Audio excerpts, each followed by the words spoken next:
Shadow Slave by Guiltythree. Chapter 46, Experience. After finding a good hiding spot for Cassie, Sunny and Nephi's proceeded forward to face the scavengers. Soon, they saw two hulking silhouettes in the distance. With her lips pursed together, Nephi's threw over her shoulder, "Keep up." Then, like a runner preparing for a race, she got down on one knee, inhaled deeply, and lunged forward. Damn! Sunny dove into the deep shadow cast by the wall of the labyrinth and followed, running as fast as he could. However, the distance between them kept growing. Suddenly, he remembered walking behind Nephi's as they crossed the bridge to the academy. Was it his fate to always follow behind her? Changing Star's running speed was incredibly fast. She was practically flying through the air, like an arrow let loose from a bow. One of her arms was stretched backward, holding the sword with its point to the ground. The other was cutting the air with each stride. It took the two scavengers a couple of seconds to realize what was happening after noticing her. By that time, she was almost upon them. With madness burning in their eyes and viscous saliva dripping from their mandibles, the monsters screeched and charged forward. Nephi's did not slow down, as though planning to ram them with her body. Sunny's heart skipped a bit. Four terrifying pincers shot through the air. At the last moment, Nephi's fell backward, falling on her side.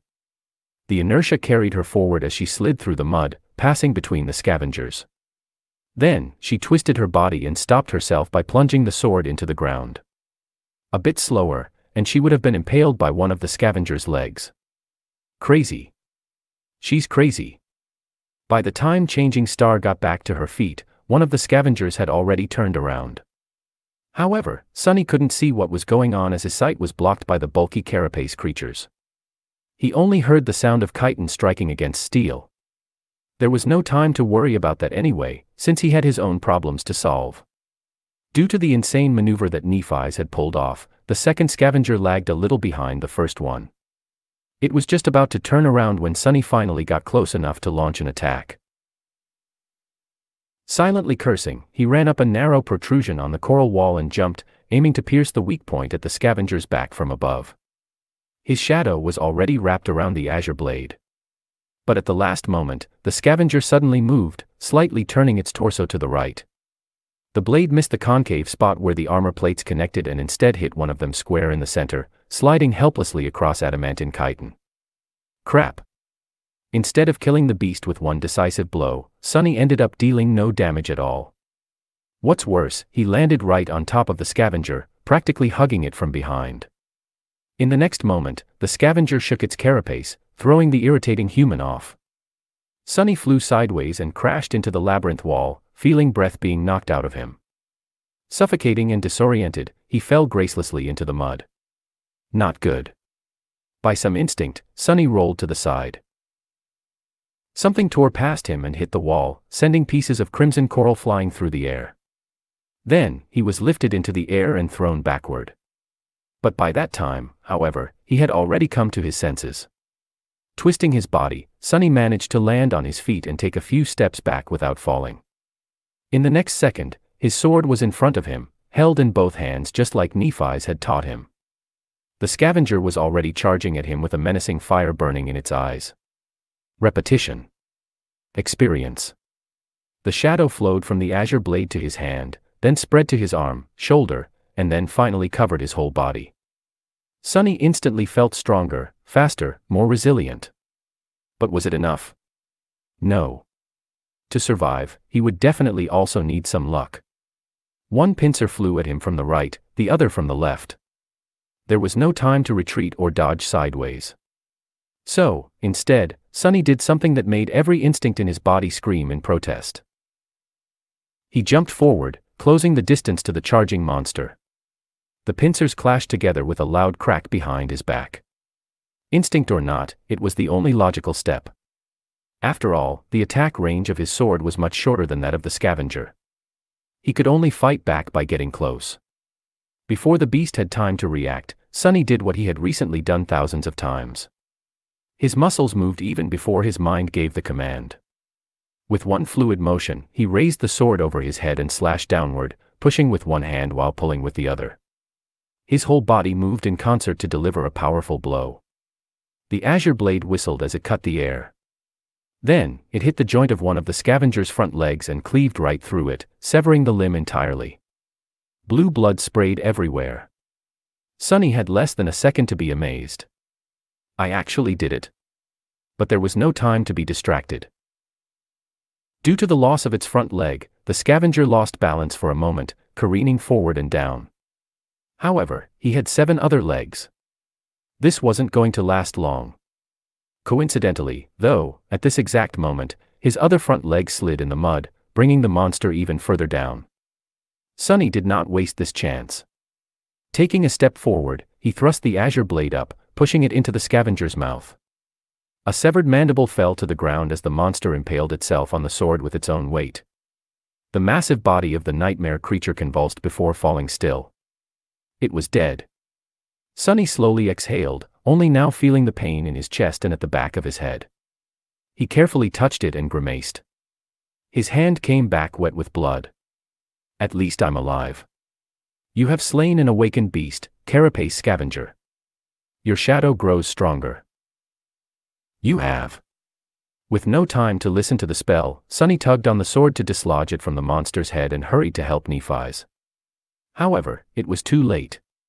The other scavenger was lying in the mud, clearly dead. His limbs were still twitching, indicating that the fatal blow was delivered just moments ago. It seemed like Nephi's had managed to sever its spine by piercing the weak spot at the base of the beast's torso with her long sword. He couldn't see the silver-haired girl behind the bulky carcass. As Sunny approached it, he heard the sound of rugged, strained breathing. Then a shaky voice came from behind the scavenger, Don't come any closer." In the deathly silence of the battle's aftermath, Changing Star's voice sounded strange and subdued. Sunny suddenly felt as though someone had squeezed his heart in a fist. Steeling himself, he took another step forward. Nephi's was standing in front of the dead scavenger, trying to catch her breath after the intense fight.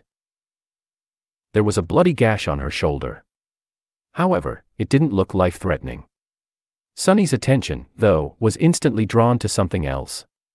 It seemed that at some point during the fight, the tall girl's makeshift seaweed top came apart, leaving her naked above the waist. She was covering her chest with one arm. Behind the arm, squished, the supple fullness of her. Sunny flinched as though someone had stung him and hurriedly turned around. His face was burning. Without thinking about it, he even made his shadow look away. An awkward silence followed. After some time, Sunny forced himself to speak. Are you all right?" Nephi's was slow to answer. "Yes." "Good." Good. I'll go fetch Cassie then." "All right." Feeling as though an army of monsters was chasing him, he walked forward on stiff legs and then quickened his step, barely holding himself from running. Her fault. It's her fault. She should have communicated things clearer. Trying to get the vivid image out of his head, Sunny hurried to the place where Cassie was waiting for them. By the time they returned, Nephi's had already fixed her top and was wearing it as though nothing had happened. However, Sunny couldn't help but feel that the look she gave him was somewhat weird. "Forget it."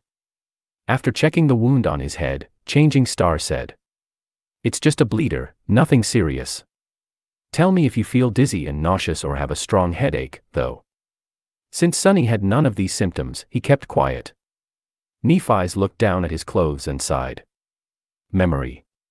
He opened his mouth to say no, but then fell silent. Come to think of it, when he killed the scavenger, the spell did say something else after informing him about the absorbed shadow fragments. At the time, he was too busy to pay it any attention. Let me check. He summoned B runes and quickly found the cluster representing his memories. Memories, Silver Bell, Puppeteer's Shroud, Azure Blade. Nothing new. Then what was the spell talking about? Suddenly, he noticed a new set of runes in the neighboring cluster. His eyes widened. Echoes, Carapace Scavenger. Chapter 47, Echo. Echo, it's an echo. Sunny couldn't believe his eyes. Echoes were an extremely rare type of reward that Awakened could receive after slaying nightmare creatures. Chances of getting one were very low. In the real world, an echo could be sold for an unimaginable amount of money. That's because they were much more precious than memories. Without delaying it much further, he dove into his sea of soul. There, very few things had changed. A lonely black sun was still hanging above the calm, silent waters. It was orbited by spheres of light that represented his memories. This time, there were 3 of them. Just like before, Sunny couldn't get rid of the feeling that something was stealthily moving just beyond the periphery of his vision. However, this time, he didn't pay it any attention. He wanted to see his echo. It, too, was represented by a sphere of light. However, this sphere was much larger and hovered further away from the shadow core. With a thought, he commanded it to descend. The sphere slowly floated down and touched the dark water. As Sunny came closer, walking on the surface of the sea, its radiance slowly faded away, revealing the monster contained within. A hulking, menacing carapace scavenger was calmly standing in front of him. There was no madness in its eyes, or any feeling at all, for that matter. After all, it wasn't really alive. It was just an echo. Shining runes appeared in the air around the scavenger. Echo, carapace scavenger. Echo type, beast. Echo core, awakened. Echo attributes, strong, armored. Echo description, a cursed soldier of the fallen legion. Before Sunny knew it, a wide grin appeared on his face. That scavenger was now his. It could be summoned and used to fight against his enemies, carry heavy cargo or perform other tasks. What's more, it was a whole rank above its master, which meant that it was much stronger, more resilient and fearsome than a dreamer with a dormant core should normally possess. With this echo by their side, many things would become easier. Following an impulse, Sunny raised a hand and brushed it against cold, black chitin. He just wanted to touch his new possession. However, the moment his palm touched the scavenger, a strange thing happened. The soul of sea suddenly surged a little, and a new set of runes appeared, transform Echo into a shadow. Sunny flinched and snatched his hand back. What the hell is that about? He had never heard anything about transforming echoes into something else, let alone shadows. Then again, he had never heard about shadow cores and fragments, too. It seems my aspect holds more secrets than I thought. Sunny licked his lips and hesitated. Then, he cautiously said, yes. However, nothing happened. A moment later, the runes changed, not enough shadow fragments to perform a transformation. Shadow fragments required, 24/100. He frowned, disappointed. I see. So there is another use for the fragments. They can either enhance my own core or do something weird to echoes. How do I know which use is more beneficial without knowing what a transformation actually does? An echo was plenty useful by itself. Sunny felt that it would be wiser to concentrate on strengthening himself, at least for now. I'll experiment with it later. With that, he left the Sea of Soul. Since he had spaced out for quite a bit, Nephi's was looking at him with a silent question in her eyes. Sunny grinned. I got an echo. Her pupils slightly widened. Cassie, on the other hand, was more expressive, an echo. You actually got an echo? Yes. Since the larger group of monsters was now minutes away from catching up with them, Sunny didn't waste any time and summoned the scavenger. The hulking beast immediately appeared in front of him, seemingly sewn together from tiny sparks of light. Soon, its black chitin became fully corporeal. Following Sunny's command, it shifted a little and raised its mighty pincers. Nephi's observed the echo with an unreadable expression. Then, a corner of her lip slightly curled up. Good. Sunny looked at her with a smile. I think we can task it with carrying Cassie. Outside of battle, it will help us the most. The blind girl's mouth fell open. Carry me. Like a mount. He chuckled and slapped the scavenger on its carapace. This bad boy can fit a petite girl like you with no problem at all. Trust me. I've been clambering about these things a lot for the past few days. It's actually quite spacious on top of them. Especially if they're not trying to kill you. Cassie hesitated. Well, okay. If you think it's for the best. Sunny and Nephi's helped the blind girl to climb on top of the echo. Then, they used the golden rope to create makeshift reins for Cassie to hold onto. After quickly retrieving soul shards from the dead scavengers, the sleepers hastily left the passage, narrowly avoiding another battle. With Cassie riding comfortably atop the scavenger, their overall speed dramatically increased. Sunny and Nephi's were jogging in the front, hoping to recoup the time lost in the first half of the day and reach the high point with an hour or two to spare. From time to time, they had to take detours to avoid fighting groups of carapace monsters. However, with a monster of their own by their side, the mood and mental state of the three sleepers were much better. For the first time since coming to this place, Sunny felt somewhat calm. Of course, this calmness didn't last long. At some point, he noticed that the wind had picked up a bit. Almost simultaneously, Cassie asked them to stop. Nephi's and Sunny looked at her with deep frowns. It seemed that they both had a bad premonition. What is it? The blind girl let go of the reins. Do you hear anything? They looked at each other, then shook their heads. No. Why? Cassie scowled. Help me get off this thing. After they helped her, she stood motionless for a while, listening. Her scowl deepened. Then the blind girl cautiously kneeled and put her ear to the ground. What do you hear? Cassie licked her lips. It's murmuring. Suddenly, a drop of water fell on Sunny's face. He raised his head and looked at the sky. There, dark stormy clouds were gathering with unnatural speed. Pretty soon, they were bound to cover it completely. Including the sun. And when that happened, his eyes widened. Chapter 48, The Storm. We need to move, now. As Nephi's turned to him, Sunny grabbed Cassie and helped her stand up. His face was even paler than usual, and there was a panicked look in his eyes. Now. Help me get her back on the scavenger. The silver-haired girl raised her head and looked at the sky. Soon, her expression darkened. Without saying anything, she did as he had asked. Cassie seemed a bit disoriented. She grabbed the reins and helplessly turned to her friend, Neph. What is going on? Changing Star glanced at her. When she eventually spoke, her voice sounded heavy. A storm is coming. Meanwhile, Sunny sent his shadow to climb on top of a tall pillar of coral and looked ahead, trying to understand how far the cliffs they were aiming for were. From the look of it, there was still a considerable distance to go. However, the giant statue was already much further away. Going back now would have been suicide. He turned to Nephi's. We're about 3 or 4 kilometers away from the cliffs. Do you think we can make it? She scowled. If we take the most direct route. Maybe. Sunny hesitated, then asked, what about the monsters? Changing Star looked ahead and gritted her teeth. We'll have to cut through. That's it. That's the plan. As he was fruitlessly trying to come up with some devious trick to save them, Nephi's turned her head and glanced at him, puzzled. What are you waiting for? Run. As they darted forward, heavy drops of rain were starting to fall on the ground. Strong winds were howling between the coral blades, sending bits of mud and seaweed flying.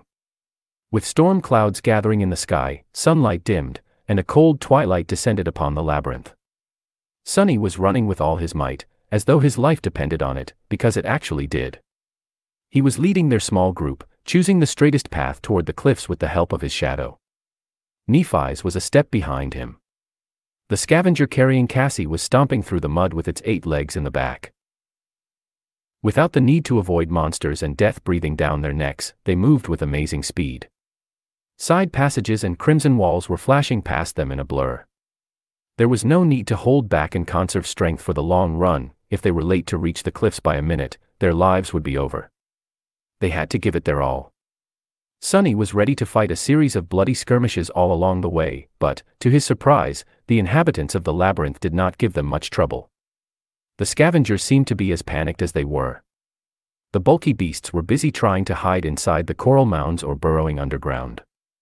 On the rare occasions when one of them showed aggression, a quick slash of the sword or a threatening clack of a pincer was enough to make the monster change its mind. However, no matter how fast they were moving, the storm was faster. The rain quickly turned into a pelting downpour, each drop becoming a torrent. The winds grew in strength, striking against their bodies with enough force to make them stumble. The light dimmed even further, reducing visibility to almost zero. Finally, a blinding bolt of lightning tore through the darkness, followed almost immediately by a deafening thunderclap. In the next moment, the ground under Sunny's feet trembled, causing him to lose balance and fall. He rolled in the mud and tried to stand up, but slipped and fell again. Someone's arm grabbed him by the shoulder and helped him rise. In the darkness of the storm, Sunny saw Changing Star's face. She opened her mouth and shouted, "Don't stop. Run." He almost couldn't hear her behind the roaring wind and rain. By the time Sunny began to move, the dark, salty water was already as high as his shins. He gritted his teeth. The sea was coming back. He couldn't determine where the water was coming from, but with each minute, it was rising higher. Soon, it was up to his knee, then up to his waist, making running almost impossible. The speed of the group slowed down considerably. It was then, in a sudden flash of lightning, when they saw a dark mass of stone ahead. They had made it to the cliffs. Almost at the same time, a terrible rumbling sound came from the depths of the labyrinth. Turning back, Sunny saw a colossal, crushing torrent of black water rushing through the crimson forest. Some distance away, a tardy scavenger was caught by it and thrown against the coral walls. The unbreakable carapace of the mighty creature cracked and burst open like a rotten egg. Curses. He turned to Nephi's. "Time is up. Start climbing." She caught him by the arm. "Dismiss your echo." Sunny didn't know whether the scavenger could scale the cliff. In any case, Cassie wouldn't have been able to hold on if it did. He helped the blind girl get down and then sent the monster back to the Sea of Soul. Nephi's lowered herself to let Cassie climb on her back, then tied them together with the golden rope. Not wasting any time, she gritted her teeth and stepped forward to grab onto the wet rocks of the cliff wall. They began the ascent, rushing to get as high as possible before the black torrent hit. Some time later, Sunny screamed, "Brace!" In the next moment, a wall of dark water hit the rocks mere meters beneath their feet. As Sunny held for dear life, the whole cliff shuddered. A few boulders fell from somewhere high above, missing his head only by chance. Somehow, all three of them were still alive. However, things were far from being over. The black water was still rising, now with frightening speed, threatening to swallow them at any second. They had to keep climbing, and they had to be faster than the surging sea. Sunny cursed as he searched for the next hold to grab onto. To survive, he had to scale the face of the cliff with crazy speed. However, hastily climbing wet rocks was a recipe for disaster. One slip of a hand, and he would plunge down to be crushed against the cliffs, drown, or be eaten by some giant monster. The torrential rain and hurricane wind made everything even worse. And yet, there was no choice. He frantically kept climbing, tearing his skin on sharp rocks. Every muscle in his body was in agony. If not for the shadow wrapped tightly around his body, Sunny would have been long dead.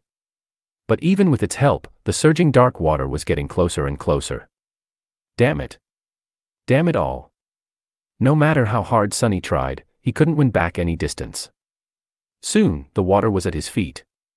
The sea slowly swallowed his legs, then his torso. He kept climbing, now fighting against the weight of the water and the force of the tide that was trying to tear him away from the cliff. But it was useless in the end. When the water covered his shoulders, he felt his fingers slipping from the wet rocks. Sunny tried to hold on, but the current was too strong. He was pushed away like a weightless toy, losing any purchase. No, in the last second, a golden rope fell into the water beside him. Shaken, Sunny grabbed onto it and held with all his strength. The rope drew tight and lifted him out of the water. His feet touched the cliff wall again. Not wasting any time, he resumed climbing with the help of the rope. Finally, a strong hand grabbed him from above and dragged his body over the edge of the cliff. Sunny fell to the ground, struggling to breathe. After some time, he looked at Nephi's, who was lying in a similar position to his right, equally as drained. She was still clutching the golden rope in her hand. Cassie was sitting a few steps away from them. He wanted to laugh, but had no strength for it. They survived.